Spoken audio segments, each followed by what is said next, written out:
In this middle movement, the hardest part for me, and for most people, is the crossed hands where you have 30 seconds, and then in the inside here with the overlapping hands, you have the melody, which comes from the beginning, which is this idea.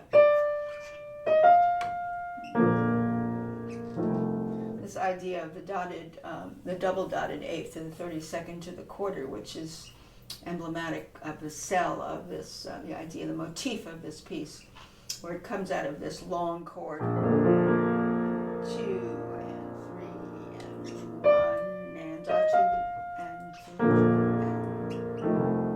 and by the time he gets to this part, which is like a variation of what we hear in this opening, what's tricky is the fingering and how to block out when you have these long strands of 30-second notes that are broken chords.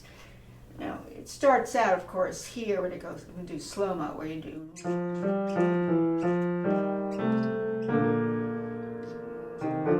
Now, this hand is where you really have to start blocking out big groups of notes. So what you have here is a B-flat chord. The key of the piece is B-flat. So right away, I already see a first inversion of that B-flat chord as a total block, but within that block, I have different meandering. So I start like this. You can see what's happening. So up to there, I have that secure block of the 1-6 chord, or the first inversion. But now I'm going to have the thumb moving over to the last note, F. So that's important to know. Where are my thumbs going? Okay. So you can see your thumbs going to the F here.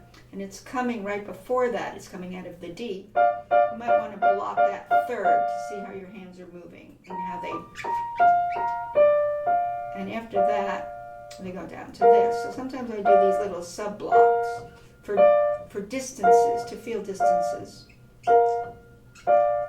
Okay, so that adds into this first inversion block. Okay, now the next question is, where is the thumb going next? So the thumb is next going to go to D. So it's going F to D. So it started out on this high D, and then it went to an F, and it went to a D. I often do that. I look for my thumb placements. Because where my thumb goes is a guide for my whole hand, basically. Okay, so now I go back. Okay, now I have another big block. This is another 1-6. Basically, I went from here ultimately to here. That's important for me to know in the overall transit without these subdivisions. I need to know the subdivisions, which is the sort of connectors from 1-6 to the next 1-6. That's important. And you can do rhythms too, but before we do rhythms, we want to set this fingering. Okay, now we open up to this, and I'm holding it down just to see what it is. We'll not hold notes over each other, but it's okay to do that just to get the sense of full blocks and distances under your hand. Okay, so we have this. We're going to do the same thing again as we did before. Okay, that didn't change. We did a duplicate of what we had before. And here again, guess what? We have another 1-6 chord. And now we think we're going to do it again. So up to here, this is where things change. We have a 3-1 to a 4-1. We didn't have that before when we had these first inversion blocks, following these big blocks that are octave down each time. Now we have something different in the fingering. We have 3-1, 4-1. The good thing to do is block 3-1, block 4-1. This is a major third, this is a perfect fourth. Rather than cognitively know what it is in terms of its name in theory, it's how does it feel and where are the thumbs going. Okay, the thumb now is going from D to B flat. That didn't happen in the other octaves where we played that. We did not have the thumb going to a black note. Now we do. So we have 3-1, 4-1. Now the good news is once we get into this position, we have a root position of the B flat chord. Before it was what? First inversions coming down in big blocks with subdivisions, as I showed you. Now we have the B flat on the bottom, the D, F, B flat. So now we are in the root position of the tonic B flat chord. And we just have to know how it's meandering, but we're basically over that. So we're doing this. Okay, so it's true, it's a different configuration, but it is basically going through the B flat or tonic chord in root position. Okay, and now not too difficult because now we're going to move up to the first inversion. Ultimately, now we're going to do this. So root position, first inversion. And so here's what's going to happen. And you can call this a subdivision, which leads us to the first inversion. That's a good thing to do. I do things like that because it's called a subdivision before we unravel to a full block. And this really helps you. So if we go back to where that deviation came, we had the 3, 1, 4, 1, and this becomes the first inversion, sorry, the root position, first inversion. So da-dee-dee-dee, root position, first inversion there, and then he comes back down in the first inversion. So he went up in the first inversion and came down. This is an easy part of this transit here, these broken chords. And there's going to be, of course, a little rotation. And now we're doing what? We're going back to the root position, and this is the fingering I prefer. I prefer to do a 5 to a 5 to relax my hand. 1, 2, 3, 4. Now they give you the choice of that or 1, 2, 3, 4, 5. If you have a kind of stretchy hand, you could do that. 1, 2, 3, 4, 5. Or either way, you still could float your arm down and do a 5, 5 and get what's called an illusion of legato and not stretch your hand out so much, but you have a choice. So if we go all the way back, I've already done all my blocks.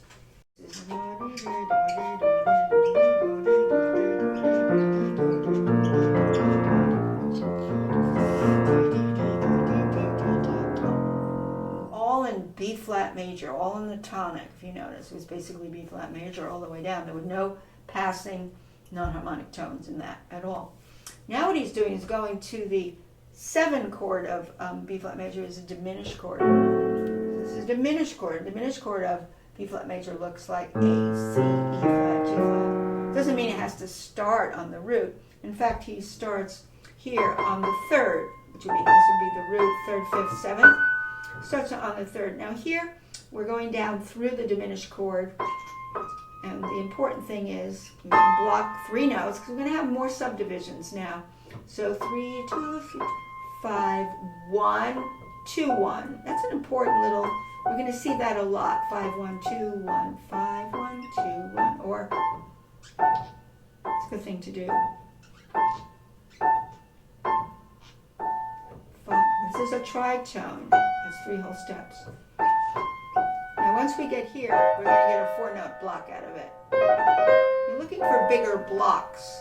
You might not have them at the beginning of the passage, but as it ensues, you will find bigger blocks, and you want to identify them as, with the right fingering, as a block. Because you want this to be automatic, that you just roll right through it without thinking. So you're programming, in a way, your brain to organize into chunks or blocks.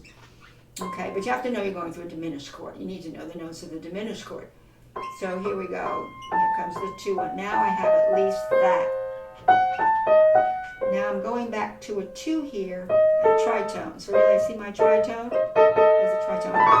It's the tritone. So I see these tritones sneaking in. 2, 1 tritone. 2, 5 tritone. Here's another 1, 2 tritone. I'm looking for those tritones. Here's another tritone. See, these are like little subdivisions because now I don't have big blocks because I have lots of thumbs intervening here. So you also might want to track all your thumbs. Sometimes I do thumb, thumb, thumb, thumb, wherever my thumb is going. And that's, I'm going to be laboring that if I spend too much time. But you could do that too. Now here we have this block. It's very nice, a 4-note block, because you're just alternating through that 4-note block. And then you're just doing a little inversion up. That's not hard.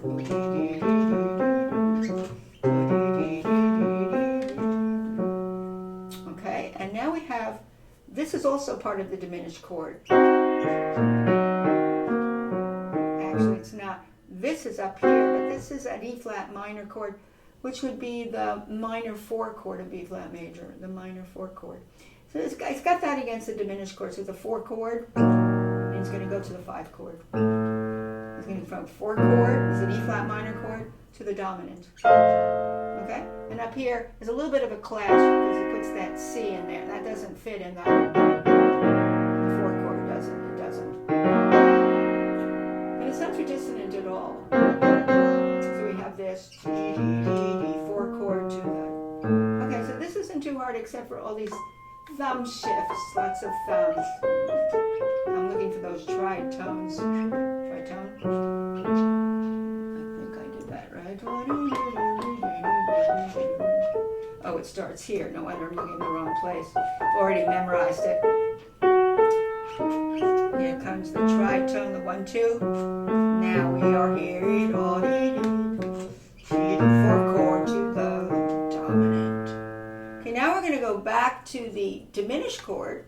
The diminished chord is this one. Remember, it doesn't have to start on the root. In fact, it never does. He goes back to the C, E flat. And he did that before. He did this before when he did this.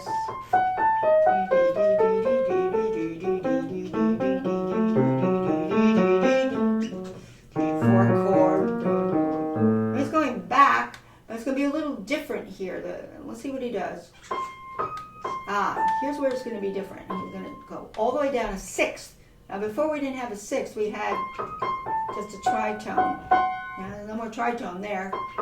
He's leaping over. It's the same harmony, these bigger leaps through this diminished chord. Here it is again.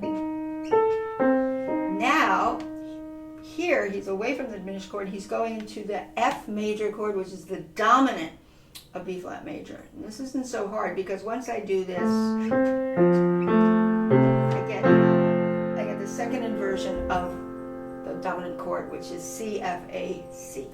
There's a lot of work to do here. You have to know your harmony, but you also want to know the groupings that you're doing. So this, I've come out of this. Now I'm going to bring my thumb up here. Okay.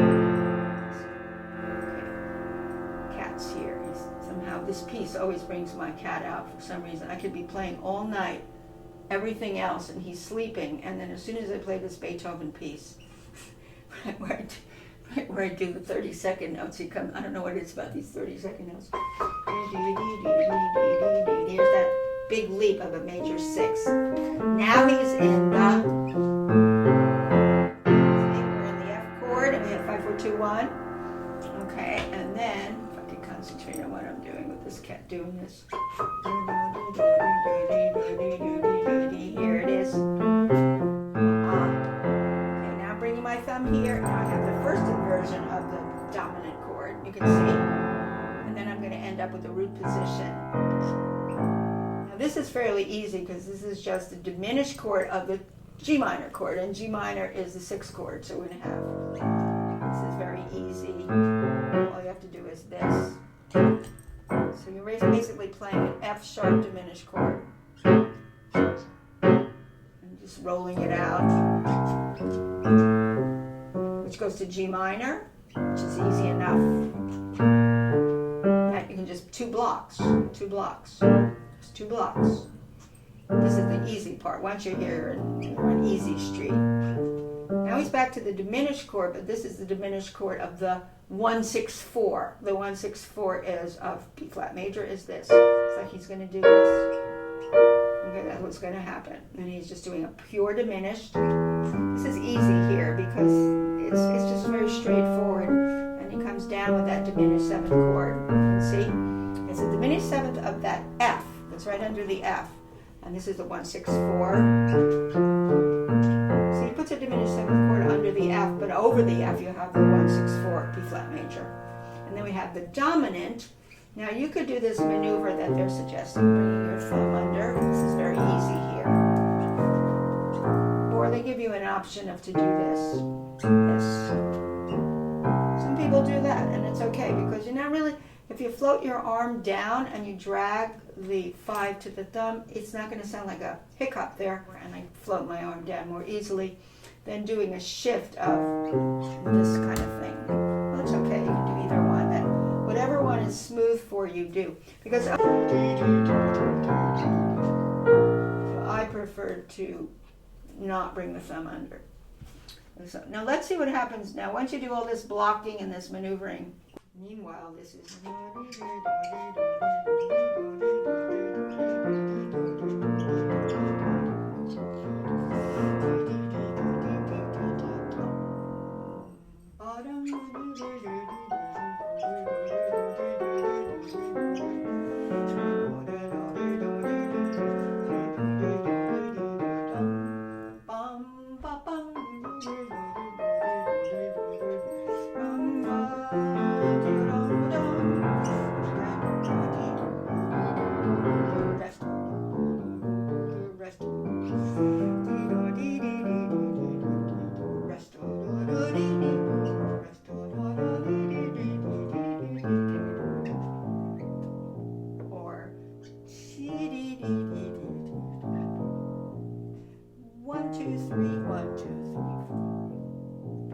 So essentially, you can be singing one part as you're doing the other part, just to see how it fits together.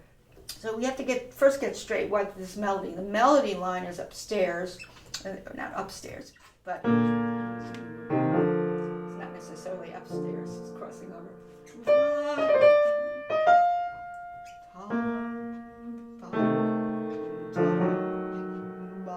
Jump. Now this is an SF. It's a little bit of an accent, and then get rid of the accent. Bum, bum, bum, bum, bum. That's big. It's forte. Forte. Piano. Off.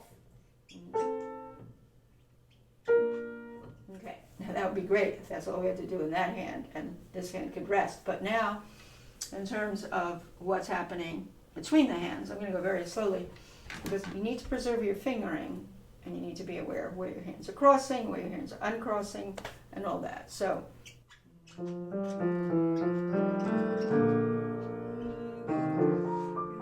slowly I do it.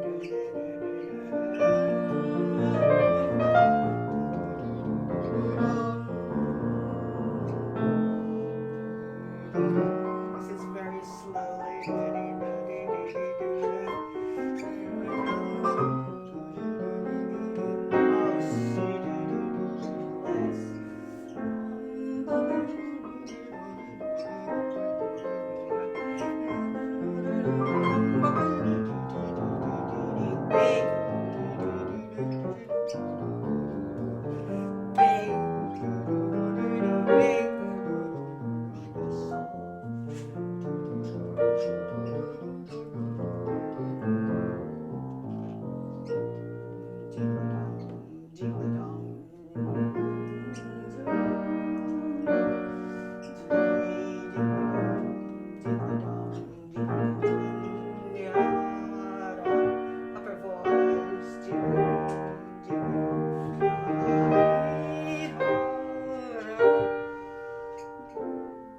So this is the basic idea.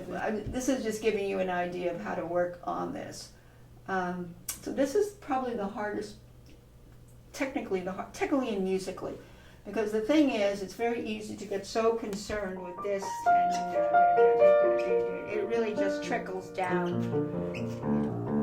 You don't want it to start interfering with what I was showing you, which is basically the melodic component, which is the right hand is doing it.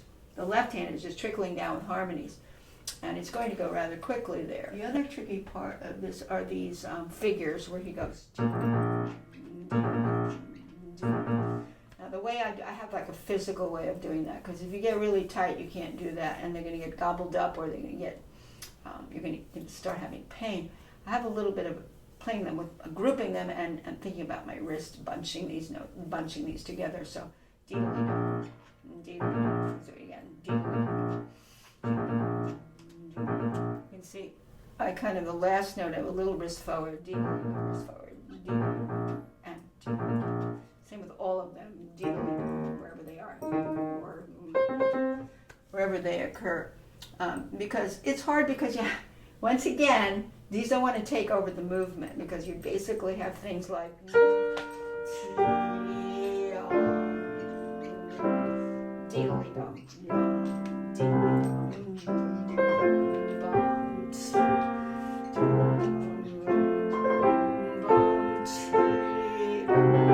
You can see if you aren't loose there in that left hand and you get too tight, you're not going to hear all those notes.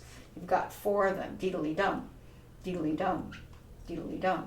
1, 2, 3, 4, deedly dum, and they cross over and they all that stuff. And that's the other part. And then the third place that's tricky, because I'm not going over this whole movement. The third place that's tricky is where he has a dotted half note, and then he has these rapid little 30 seconds that are rolling into the downbeat of the next measure. And the way I do it, let's say I start from the beginning and I do 1 and 2 and 3 and 1 and 2. 3 and 1 and 2 and 3 and 1 and 2 and here it is. Here it is. 1 and 2 and 3 and 1 and 2 and 2 and 3 and now usually you can do a lot of trilling here. I don't do very much trilling. This is tricky because the way I do it, I don't have a great 3/4 trill, but you have to hold that B flat down through the whole thing until you resolve it. 1, 3 and that's what's going to end up that I do. Now there's another tricky place. These are all the little tricky places. The other tricky place will be where you're doing this.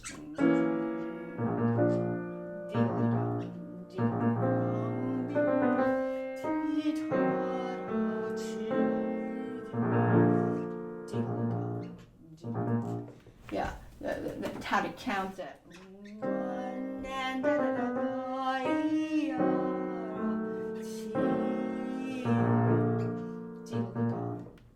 another tricky place is right here. Right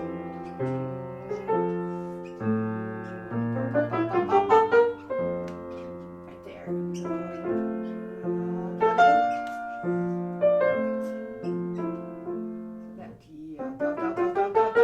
Crescendo. Soft. Careful to soft there. So he does, Beethoven does a lot of these abrupt changes. This is what he's known for. See,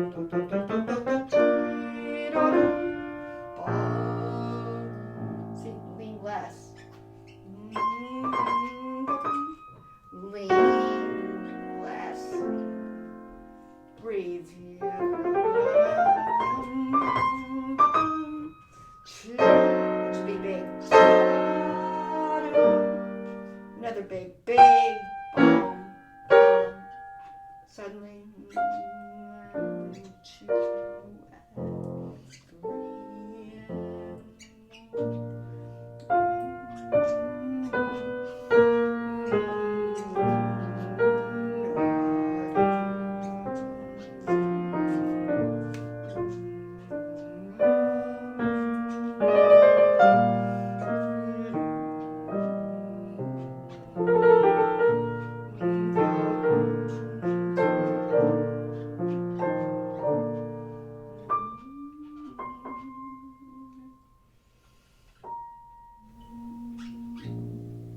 very hard. Actually, should have gotten more of T.